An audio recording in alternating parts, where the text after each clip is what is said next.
بقول لك يا صاحبي، خليني اسالك سؤال كده من الاخر. عمرك دخلت تفتح موبايلك دقيقتين بس، ولا بتلاقي نفسك مره واحده كده بقالك ساعتين كاملين عمال تقلب في الريلز والتيك توك؟ طب مره فتحت فيسبوك عشان تشوف اشعار وبعد شويه اكتشفت انك نسيت اصلا انت دخلت ليه؟ لو حصل معاك كده يبقى انت مش لوحدك، انا كمان حصل لي كده، وكلنا تقريبا عايشين نفس الدوامه دي من غير ما نحس. بس هل سالت نفسك ليه بعمل كده؟ وليه كل ما احاول اركز في حاجه مفيده الاقي دماغي بتسحبني على فيديو ورا فيديو؟ ازاي بقيت آلة بترد على النوتيفيكيشن اسرع من ردها على صوت حد بيناديك؟ النهارده هنتكلم عن التحكم الخفي للسوشيال ميديا في حياتنا، وهقول لك على خطوات بسيطه ترجعك تتحكم في وقتك بدل ما الوقت هو اللي بيتحكم فيك.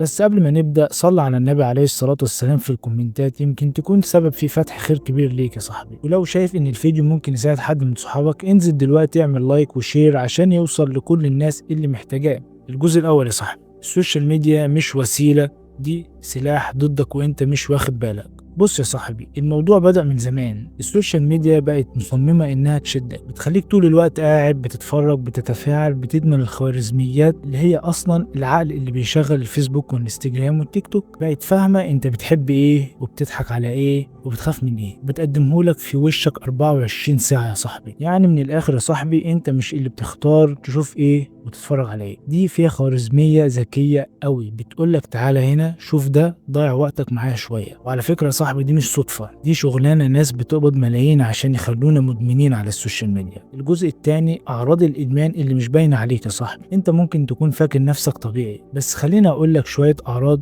هتخضك. يلا بينا نبدأ في الاعراض اللي ممكن اصلا بتحصل من غير ما نحس ان هي فينا. اولا، انت بتصحى من النوم تمسك الموبايل على طول. وتاني حاجة يا صاحبي، لو قعدت 10 دقايق كده ساكت من غير ما تعمل اي حاجة، بتلاقي نفسك مسكت التليفون فتحته من غير اي سبب. تالت حاجة، بتقفل وتفتح نفس التطبيق 5 مرات في الساعة كأنك بتدور على حاجة ومش عارف هي ايه اصلا. رابع حاجة يا صاحبي، بتلاقي نفسك زهقان لما بتقعد من غير موبايل، وده اكيد بيحصل معانا كلنا. ده بقى يا صاحبي اسمه ادمان، بس الفرق يا صاحبي ان احنا شايفينه ادمان عادي. تعال نخش على الجزء التاني: ازاي ده بيأثر على حياتك يا صاحبي. كل دقيقة بتضيعها على السوشيال ميديا بتاخد من الوقت اللي كنت ممكن تتعلم فيه حاجة جديدة، كنت تشتغل على حلمك فيه، تراجع نفسك، تكلم اهلك، تخرج مع اصحابك بجد. بتتحول لحالة اسمها يا صاحبي الانفصال عن الواقع. عايش في حياة وهمية، بتشوف الناس ناجحين وانت واقف مكانك، وده بيولد احباط عندك يا صاحبي. وفي الاخر يا صاحبي بتيجي تقول انا ماليش في اي حاجة او مفيش فايدة فيا. بس برغم انك عندك وقت يا صاحبي، بس بيتسرق منك كل يوم. خلينا ندخل على الجزء الرابع: